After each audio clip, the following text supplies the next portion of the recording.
does Christopher get sick about talking about Spinal Tap? You have a lot of other ideas that we... Do I? Oh, well, I think what happens, there's certain kinds of things, projects maybe, that people remember for certain things. In this case, there are certain things that have become known over the years. About 5 or 8 years ago, the Oxford Dictionary now goes to 11 in it. And you think, wow, okay, that's, I guess, something. I don't know what that means. So it's kind of iconic to some people in some way.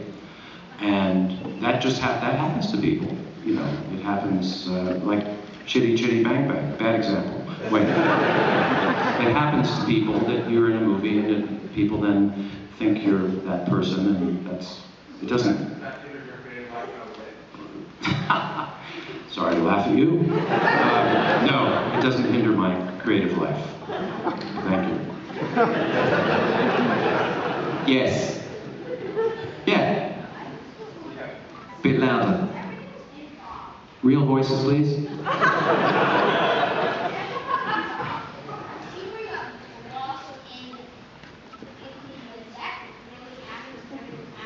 So if everything was improvised, that scene where you get lost backstage, did that really happen?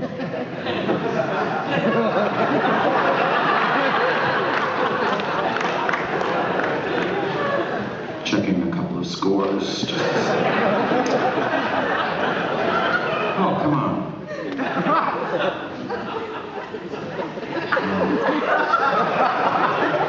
In the 4th quarter, that's unbelievable. I'm sorry.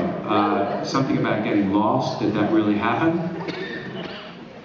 Yeah. No. No. We didn't really get lost. It's a film.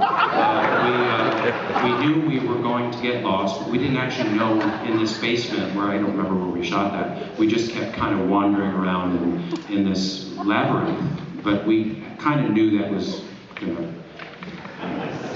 This was like Rob Reiner's first film as director. It was, yeah. And how was it as a first-time director to work with? Well, I had worked with Rob before that for a long time, and he was great. The bit, what I learned after the fact was that we shot 50 hours of material. The film is 82 minutes. It took almost 2 years to edit. And the films that I've directed, it's virtually the same ratio, that I shoot for roughly 25 days and I edit for 1.5 years. Because it's an upside down process in a sense. But Rob did a fantastic job, and for your first movie, that's not bad. Were there scenes that didn't make it into the film that you fought for, that you said, no, that should be in the film, or did you really just let it go? It becomes very evident, even if something has some humor in it, that it doesn't work for the story. You have to service the story. In this case, it's quite a serious story in the sense of the breakup of this old friendship. It has to be laid out that way. When you improvise, it's not just an open-ended thing where you're just kind of yapping. You know what happens in every scene. You know, the movie can't have another ending. This is the ending. And so you're strictly doing that. So there were other scenes that at the time we thought would be needed, but they weren't. If you write a conventional screenplay, that happens all the time. You write 120 pages and you write a scene with people in a car and you go, wait a minute, editing, we don't need that. Now, you never knew that prior to that. You think as a writer, you think, no, this is definitely needed after 3 drafts, 4 drafts, but it's gone, and the movie works anyway. Now, you've already had a question. Let's get some new people. Not about Uriah. This isn't a Uriah Heep. Is it about Uriah Heep? No, it's not. What I would like to say, though, is that you were saying about the scenes you left out of the movie. There's one scene that I thought was absolutely terrific for the outtakes on the DVD. You and Michael McKean in the hot tub, really expressing what a great friendship that Nigel and David had. So it was absolutely terrific. That it would not have been a bad. This gentleman misses the scene in the hot tub that was left on the photograph. Yeah. Showing what a great friendship is. Yeah, well, you can't have everything. Jackie Mason was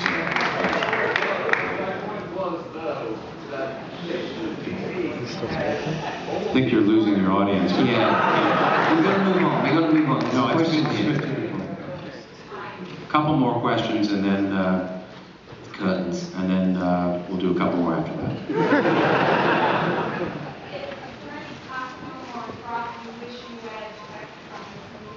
Is there any costume or prop that you wish you had kept from this movie? Well, the guitar I play, the Les Paul Gold Top I have, that was my guitar, and I still have it, fortunately. And I have on a piece of paper, when we were writing the movie, we were trying to think of a name for the band, and I was doing the writing that day, or the scribbling, and I have on a piece of paper, which I still have framed, which is Spinal Tap, written in a couple of different spellings, and I have that original thing, so that was from before we even filmed the movie, and I'm happy to have that. And I have the six-finger glove for the guy up there. No, not that guy. Oh, come on, he's from Seacliff. He took a train in. Or he drove, I don't know. You live in Manhattan now, yeah.